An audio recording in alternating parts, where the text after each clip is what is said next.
Hello there, this is James Croft, EUJames1978, with an addendum to part 4 of this video series, Linksnarity Underbar, and no, please don't worry, I'm not going to make an addendum for every single video in this series, because the next addendum will be for part 7, and that will be the end of it. But either way though, the reason why I'm making an addendum for this video is that having struggled for months to find an analogy which truly summed up the nature of capitalism, the patriarchy, white supremacy, and any and all other exploitative hierarchies, it was only after I'd recorded the script for part 4 of this series that I listened to the audiobook version of Mediocre, in which the author summed it all up in a single throwaway line, quote, "Capitalism is a pyramid scheme," end quote, and the scales fell from my eyes because by extension so are the patriarchy, white supremacy, and any other exploitative hierarchies that you ever care to name. After all, pyramid schemes are scams in which you are promised that you can reach the top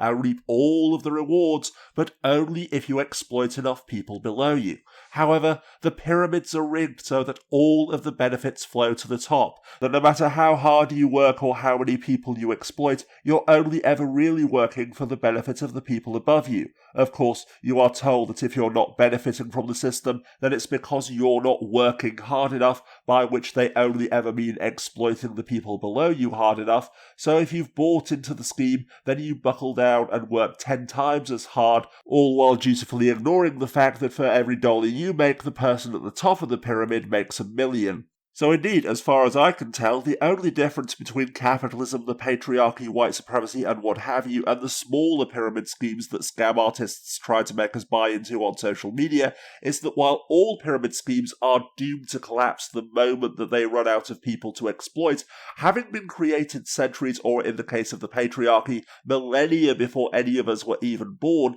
capitalism, the patriarchy, and white supremacy are so universal, so pervasive, and so accepted as natural and the way things are supposed to be, that they literally have the power to push people to the bottom of the pyramid, or even effectively create new demonized outgroups to exploit and oppress, without most people ever even batting an eye. Take, for example, the recent interest rate rises supposedly implemented to reduce inflation, even though the people making these decisions know for a fact that this so-called inflation that we've been seeing recently is caused by corporate profit gouging, not excessive consumer spending, and therefore the textbook break glass to reduce inflation tactic of increasing unemployment by making it more expensive to borrow money to start or expand businesses in order to dampen down demand by ensuring that people have less money to spend won't work this time. Instead, the Federal Reserve and other central banks are deliberately increasing unemployment by increasing interest rates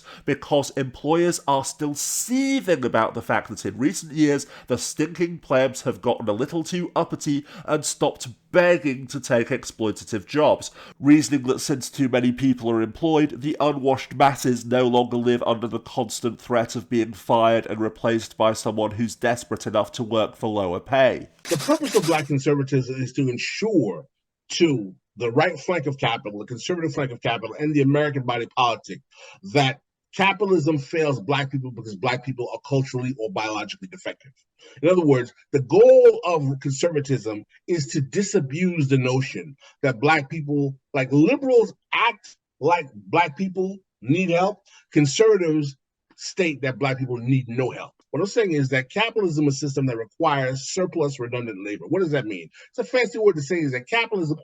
always requires a certain percentage of the population to be unemployed. It's the natural rate of unemployment, as was called by Milton Friedman, who was the father of neoliberalism and a right winger. And that in that reality, because we live in a racialized society, a disproportionate percentage of that number is going to be black, because it would be ineffective to have a society in which the majority of the poor overall proportionally would be white, even though whites are the large majority of the economically disaffected. But if you had the same percentage of whites, which is 19% of blacks live below the poverty line. If you had that high percentage of whites living below the poverty line, it can cause a certain political and economic instability that would be difficult for capitalism to function. 0% of police shooting happen in neighborhoods where the average income is over $200,000 a year. 100% are under $200,000 a year. When you break down that further, you see that one of the biggest predictors of actually being shot by the cops is being poor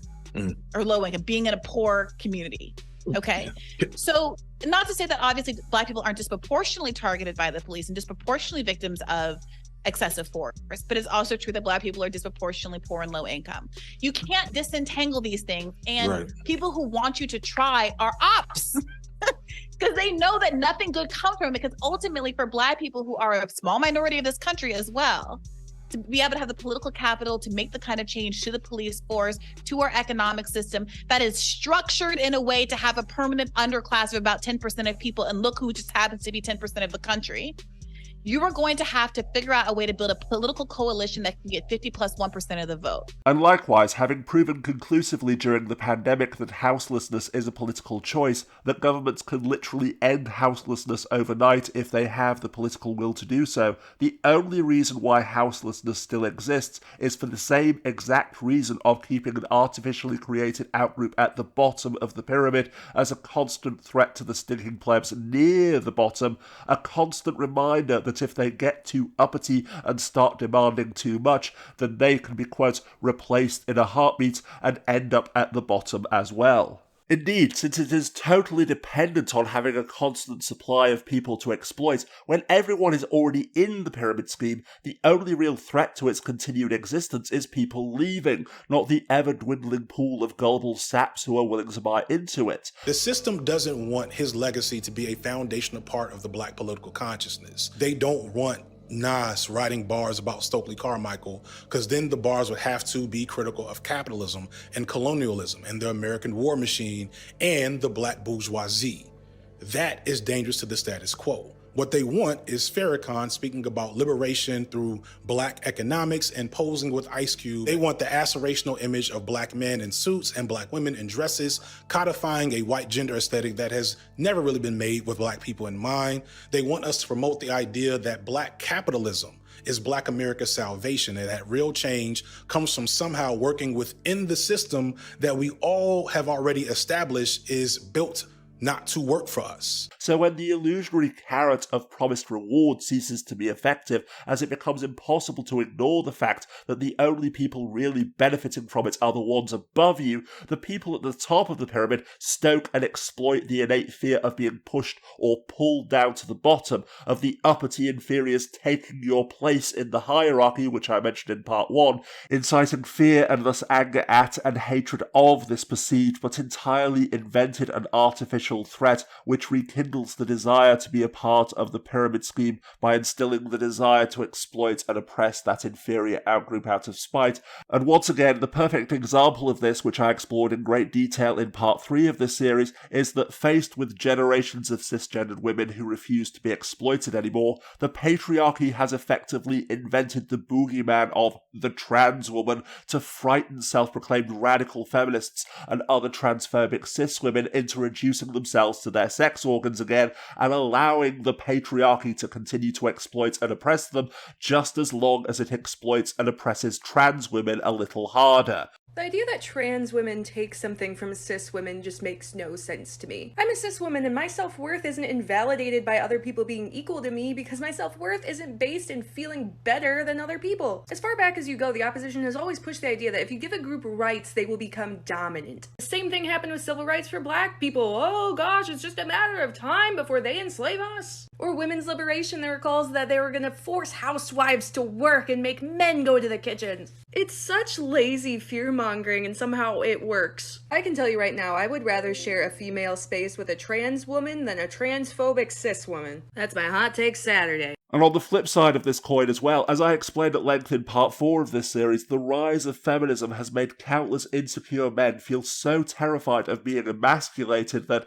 having convinced themselves that we now live in some kind of egalitarian feminazi dystopia because female characters in Mortal Kombat aren't scantily clad pin-up girls anymore, they've genuinely convinced themselves that doubling down on being exploited by the patriarchy by chasing the promise of fast cars and faster women is actually an act of defiance and rebellion against the machine.